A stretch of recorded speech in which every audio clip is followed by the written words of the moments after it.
Hey, praise the Lord everybody. Welcome to BD Apostolic Mentoring. Amen.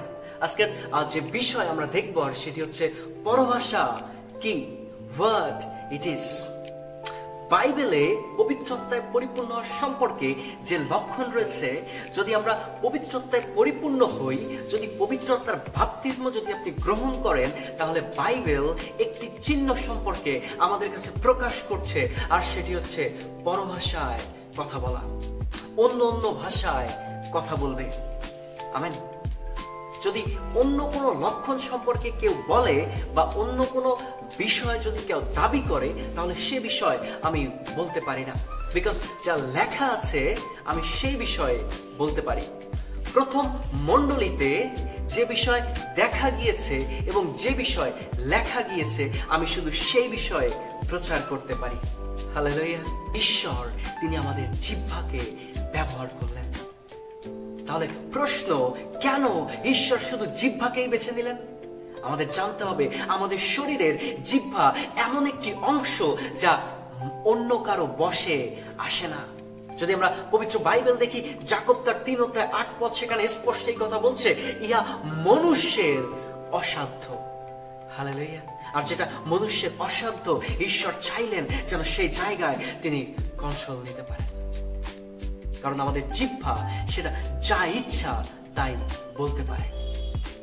Now important আপনার আমার শব্দ, কারণ এই একই শব্দ দ্বারা সৃষ্টি হয়েছে, এই একই শব্দ দ্বারা প্রথম মণ্ডলী বৃদ্ধিপ্রাপ্ত হয়েছে, এই একই শব্দ দ্বারা অসুস্থ ব্যক্তি সুস্থ হয়েছে, এই একই শব্দ দ্বারা দুষ্ট আত্মাকে বাধা হয়েছে, এই একই শব্দ দ্বারা ঈশ্বর তিনি আশীর্বাদ বর্ষণ করেছেন। হালেলুয়া। আর এই জন্য ইম্পর্টেন্ট ছিল যেন ঈশ্বর তিনি আপনার আমার মুখের উপর, আপনার আমার জিহ্বার উপর যেন তিনি কর্তৃত্ব নিতে পারেন। আমেন। জিহ্বা মানুষের বশে থাকে না, কিন্তু ঈশ্বর এই জিহ্বাকে বশ করলেন। আমেন।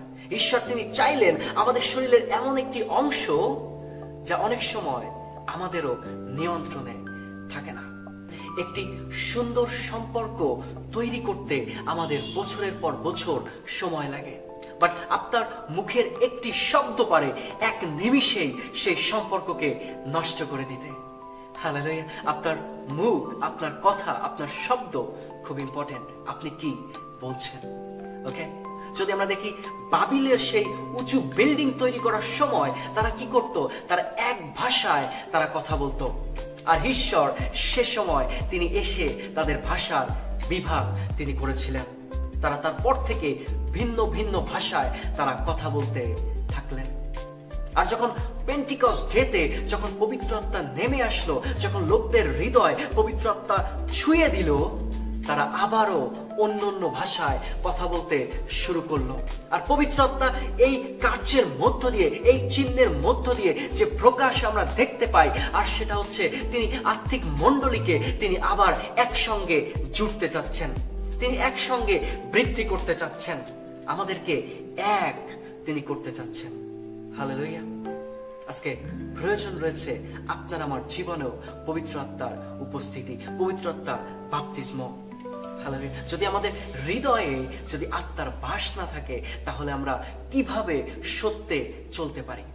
কারণ বাইবেল বলছে সে হচ্ছে সত্যের আত্মা, তিনি তোমাদের রাইট দিক নির্দেশনা, রাইট পথ তিনি দেখাবেন। যা আমি বলে গিয়েছি সেই সকল সম্পর্কে তিনি তোমাদেরকে মনে করাবেন এবং সেই দিকে পরিচালিত করবেন।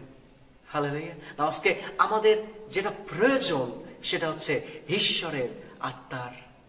Hallelujah. Thank you so much. God bless you.